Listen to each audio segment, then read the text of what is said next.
So today I was asked by a buyer of mine, how do I apply for planning permission for an extension? So whether you're thinking about an extra bedroom, a kitchen, the chances are you will need planning permission before you can go ahead and get started. Once you've decided to proceed, you'll need to go through a variety of stages before building work can actually begin. My first recommendation is to talk to your neighbours. This is by no means essential, but it's courteous to speak with any of your neighbours who may be affected by your plans. Find out if they have any strong objections. Neighbours' objections are one of the key reasons why planning permission could actually be denied. So speaking to them in advance could save you time, headaches, and of course, money. And it also helps support your application. Contact your local planning authority. This is the first formal step that you will need to take to get planning permission. The local planning authority for Oxfordshire can be contacted through your local council, and they will advise you if you actually need planning permission in the first place. There are actually certain improvements you can make to your home without planning permission, and these are known as permitted development rights and include equipment such as solar panels, satellite dishes, and surprisingly enough, certain sized extensions. If you're in any doubt, it's always best to check with your planning authority. So how much does a planning permission application, how much does it cost? Well, in England, the planning application currently costs around £206 if you're looking just to extend your current home. If you're planning to build a new single dwelling, then the cost is currently £462. The costs vary in other parts of the UK. Your local authority will be able to provide full details of the cost involved. So what documents will you need to submit with your application? It does vary depending on the size of the project being undertaken, but you'll usually need to submit application forms, design plans, surveys, which will take into account the environmental impact that your extension could actually have.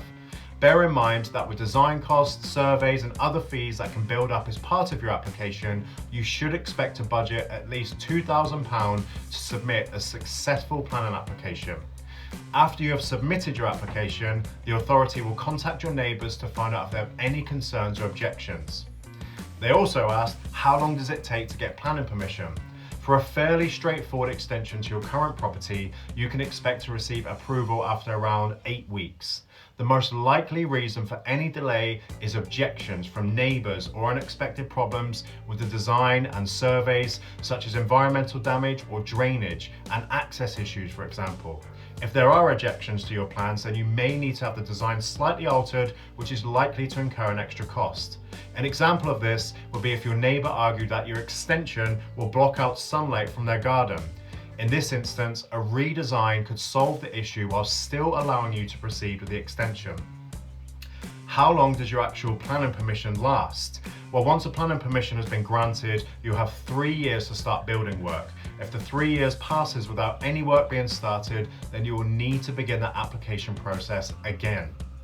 And what happens if your planning application is rejected?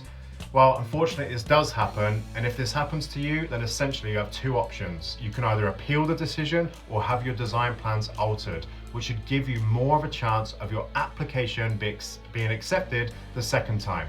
If your application is rejected, you should be given reasons as to why, and this will allow you to address any concerns such as objections from the neighbours or environmental impact. One thing to note is that you can withdraw your application at any time and resubmit at no extra cost. So if you think your application is going to be rejected, this will allow you to resolve any issues in advance. And they also asked me, what happens if they proceed without planning permission? Well, obviously it's strongly recommended that you don't go down this route, but if you were to build an extension without planning permission, then the local authority would have the authority to have the building altered or demolished. You can make a retrospective planning application, and if it's refused, then you can appeal the decision. However, if you lose the appeal, it could cost you a lot of money. In most cases like these, it's usually the homeowners being naive rather than blatantly ignoring the rules. They'll often wrongly believe that their extension doesn't require planning permission, so they don't bother to submit an application and begin building work straight away. That's why, in my opinion, it's always worth contacting your authority to find out if you need to get planning permission before starting any building work. I hope this helps you. This is Damion Merry from Fine Country Oxfordshire. Thank you.